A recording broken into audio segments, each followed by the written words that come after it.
المشاهدون الأفاضل، طيب الله أوقاتكم أينما كنتم بكل خير. أحييكم وأقدم نشرة أخبار المساء من الفضائية الإريترية، أستهلها بالعناوين. إعلان نتائج امتحانات الشهادة المتوسطة.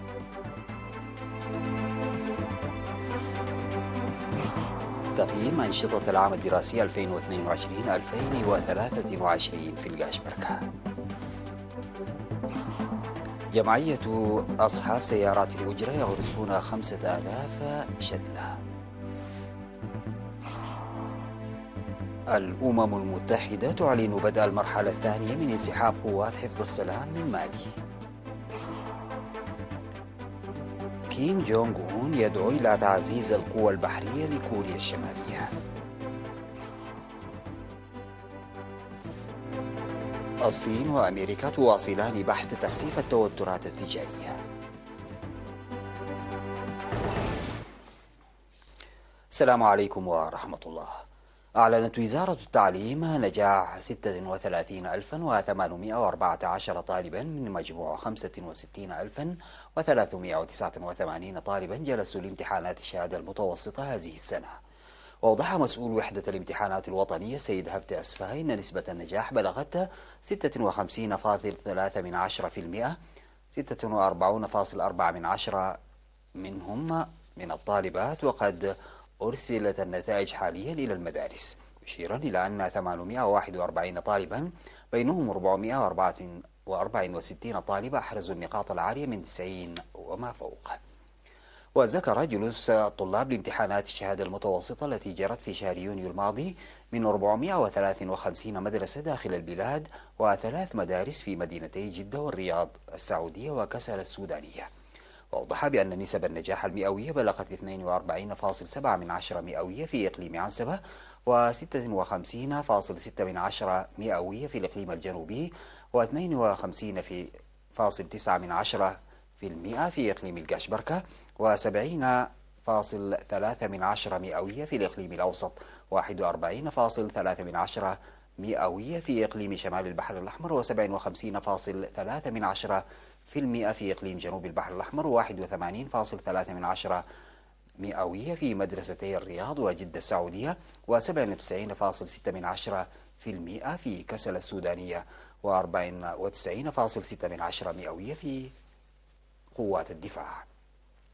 وأفاد السيد هبتة بأن نسبة النجاح كانت هذه السنة 45%، وإن أي طالب لديه استفسار عليه تقديمها بسرعة لمدرسته.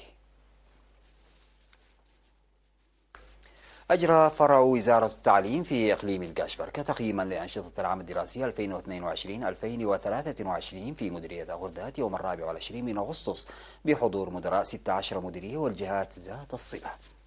قدم مسؤولو الخدمات التعليمية في المديريات معلومات مفصلة عن الأداء الأكاديمي وتحصيل الطلاب وتدريب المعلمين ومساهمة لجنة أولياء الأمور والنواقص والأطفال البعيدين عن المدرسة وتجميع القرى. وقال مسؤول مكتب التعليم في الإقليم الأستاذ محمد علي إبراهيم إن هناك 1919 مدرسة في مبان حديثة و1662 مدرسة في الخيام على مستوى الإقليم. وقدم الأستاذ محمد علي خطة العمل للعام الدراسي 2023-2024. وبعد مناقشة التقارير وجدول الأعمال، حث المشاركون كافة قطاعات المجتمع على زيادة مساهماتهم، حيث أن الجهود المبذولة لتطوير الطلاب وجودة التعليم ليست متروكة لوزارة التعليم والحكومة. وحث حاكم إقليم القاشبركة السفير محمود علي حروي إدارات المديريات والضواحي على دراسة المناطق والقرى التي لم تحصل على فرص تعليمية وتقديم معلومات واضحة للجهات المعنية وإدارة الإقليم.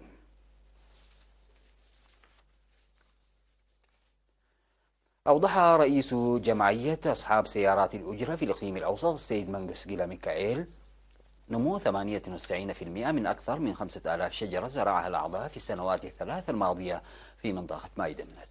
وذكر قيام أعضاء الجمعية ببناء 7500 متر من المدرجات الحوضية وغرس أكثر من 5000 شجرة والعناية بها في الأرضية التي حددت لهم في مايدمنت بموجب برنامج سلطة الغابات والحياة البرية لعام 2021. وقال مسؤول مراقبة حملة التنمية في الجمعية السيد شيدان سانغاي إن توفير سلطة الغابات والحياة البرية لأدوات العمل والشتول ساعد على إنجاح أنشطة التشجير. وأعرب الأعضاء عن الارتياح لنجاح عمليات التشجير متعهدين العمل مستقبلا لإنجاح البرامج الموضوعة. كما قام أعضاء جمعية أصحاب سيارات الأجرة بالتبرع ب 650 كيسا من الدم في السنوات الثلاث الماضية لتنمية محتوى بنك الدم. أهلت جمعية ذوي الإعاقة الذهنية والنمو بتأهيل الأسر الراعية للمعاقين في إقليم عنسبة بالمواشي. وأوضح مسؤول فرع الجمعية في إقليم عنسبة السيد إبراهيم صالح إن برنامج التأهيل نفذ في مديريات كرن وحقات وعيلة براد وعتكليزان وحمل مال حسب اختيارات الأسر. وقال إن هدف الجمعية حماية حق المعاقين ذهنيا وتحسين الحياة الاقتصادية لأسرهم والدفاع عنهم ضد التمييز والعزل، مشيرا إلى أن البرنامج نفذ بالتعاون مع شركاء. وذكر بأن الأسر التي تم تأهيلها لديها معاقين من واحد فما أكثر ولديها إعاقة ويتم وإن تجاوز عمر المعاق 15 عاما واستطاعت نسبيا العمل. وقدمت لكل أسرة الأبقار والأغنام والماعز حسب اختيارها بقيمة 20,000 نقفة ومبلغ 3,000 نقفة لشراء العلف، وستقوم الجمعية بالمتابعة حسب قدراتها. وذكرت الأسر المدعومة بأن الانضواء في الجمعية ساعد على تخفيف مصاعبها، مؤكدة العمل بقوة لتحسين حياتها. وتضم جمعية ذوي الإعاقة الذهنية وتخلف النمو فرع إقليم عنسبة أكثر من 600 عضو.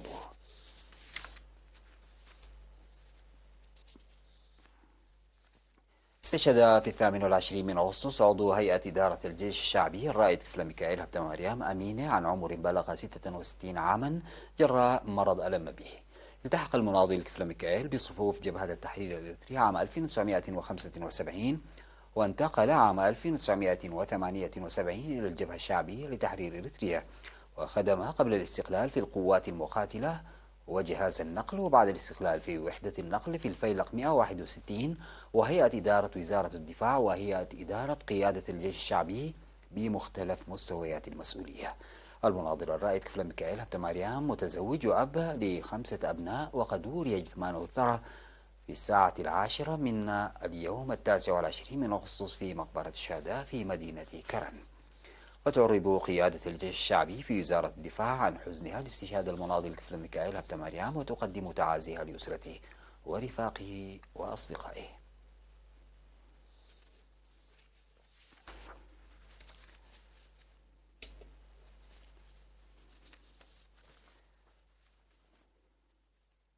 بعد الفاصل سادتي أعود بالأخبار الخارجية.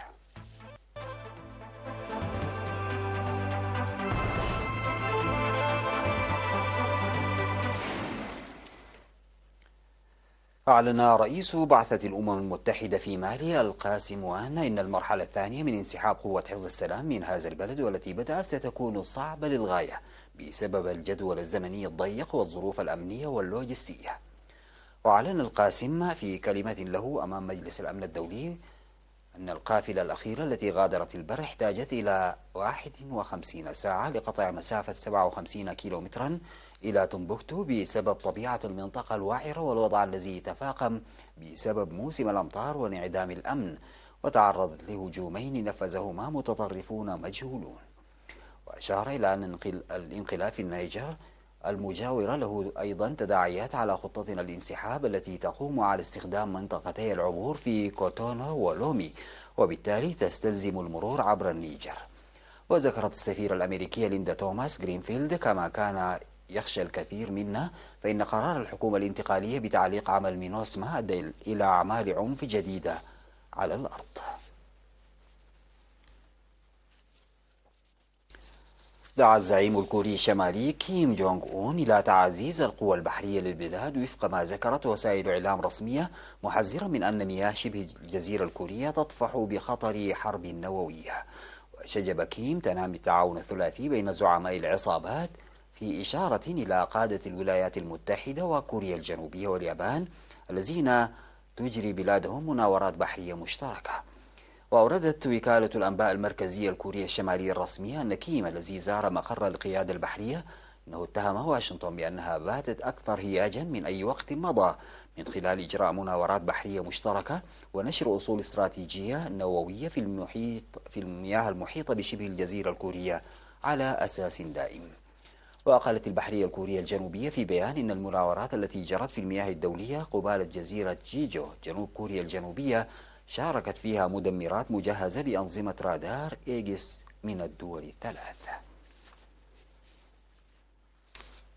يعقد مسؤولون تجاريون من الصين والولايات المتحدة جولة جديدة من المحادثات بشأن القضايا الخلافية خلال اليوم الثالث لزيارة وزيرة التجارة الأمريكية جينا ريموندو إلى بيجين. والتقت ريموندو مع هي ليفينغ نائب رئيس مجلس الدولة الصيني في بيجين، وأعادت تأكيد وجهة نظرها بأن العلاقات التجارية الأمريكية الصينية هي واحدة من أكثر العلاقات أهمية في العالم. من جهته قال وزير التجارة الصيني وانغ وينتاو إن بلاده مستعدة للعمل مع الولايات المتحدة لتعزيز التجارة والاستثمار الثنائي. جاء ذلك في بيان لوانغ نشرته الوزارة على موقعها بعد إجرائه محادثات مع ريموندو، وطالب وانغ واشنطن بأن تترجم أقوالها إلى أفعال فيما يخص تأكيدها عدم السعي إلى الانفصال عن الصين.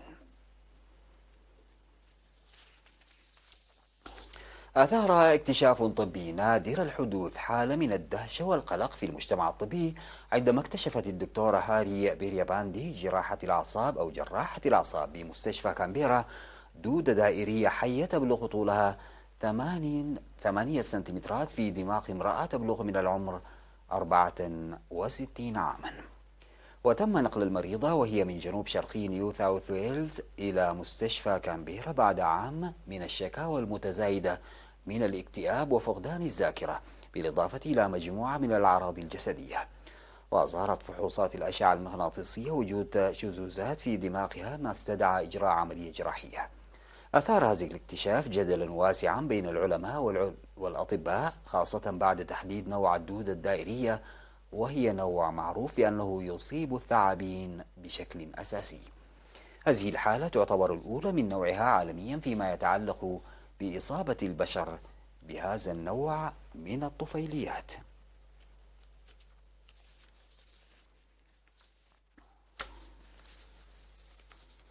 أختم النشر سادتي بتذكير بالعناوين.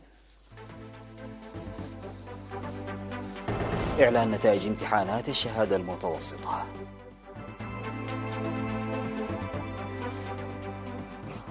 تقييم أنشطة العام الدراسي 2022-2023 في الكاشبركة.